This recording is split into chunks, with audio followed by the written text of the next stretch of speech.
15 अगस्त का इंतजार होता है क्योंकि इस दिन हम आजादी का जश्न मनाते हैं, देश के प्रधानमंत्री का संदेश सुनते हैं, सेनाओं के शौर्य की गाथा को देखते हैं।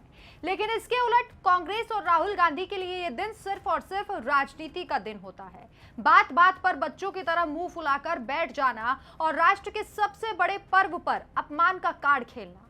अब विपक्ष के नेता राहुल गांधी की राजनीति यहीं तक रह गई है। 2024 में लाल किले पर सीट पीछे मिली तो रोना धोना मचवाया, गणतंत्र दिवस पर कुर्सी को लेकर सियासत की और 2025 में तो चिढ़कर स्वतंत्रता दिवस समारोह का ही बहिष्कार कर दिया। लेकिन इस बार जब रक्षा मंत्रालय ने नियम और संविधान का तराजू सामने रख दिया है और राहुल गांधी और उनकी कांग्रेस पार्टी की बोलती बंद कर दी है, तो स्वतंत्रता दिवस के औपचारिक प्रोटोकॉल ने यह साफ भी कर दिया कि देश का लाल किला किसी के अहंकार से नहीं बल्कि राष्ट्रपति सचिवालय की तय वरीयता क्रम से चलता है। हर राष्ट्रीय पर्व पर खुद को विक्टिम साबित करने का खेल रचने वाले राहुल गांधी को इस बार सरकार ने संविधान का पन्ना खोलकर जवाब दे दिया है। रक्षा सचिव आर.के. सिंह ने प्रेस कॉन्फ्रेंस में साफ कह दिया है कि स्वतंत्रता दिवस के ऐतिहासिक अवसर पर राहुल गांधी को लाल किले पर केंद्रीय कैबिनेट मंत्रियों की ठीक बाद वाली पंक्ति में बिठाया जाएगा।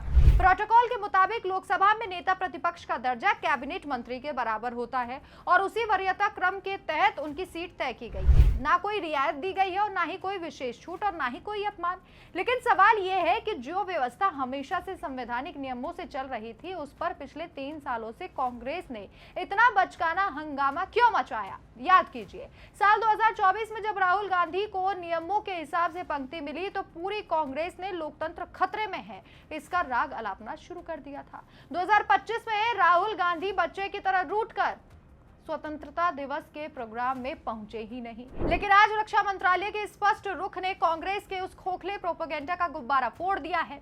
इस बार 80वां स्वतंत्रता दिवस युवा शक्ति और वंदे मातरम के 150 साल पूरे होने के राष्ट्रीय जश्न को समर्पित है। विकसित भारत 2047 के संकल्प के साथ देश आगे बढ़ रहा है। ऐसे पावन मौके पर भी जब देश की नजरें लाल किले पर टिकी हैं, तब विपक्ष का ध्यान सिर्फ इस बात पर अटका है कि उनकी कुर्सी किस पंक्ति में लगी है। लाल किला किसी एक नेता के मूड स्विंग्स का गवाह नहीं बनता, बल्कि ये देश के संविधान और व्यवस्था का प्रतीक है।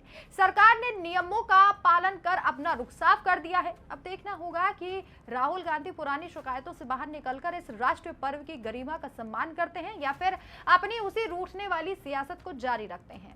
आपकी क्या राय है? कमेंट करके जरूर बताएं। देखते रहिए डिटेल न्यूज़ इंडिया। नमस्कार।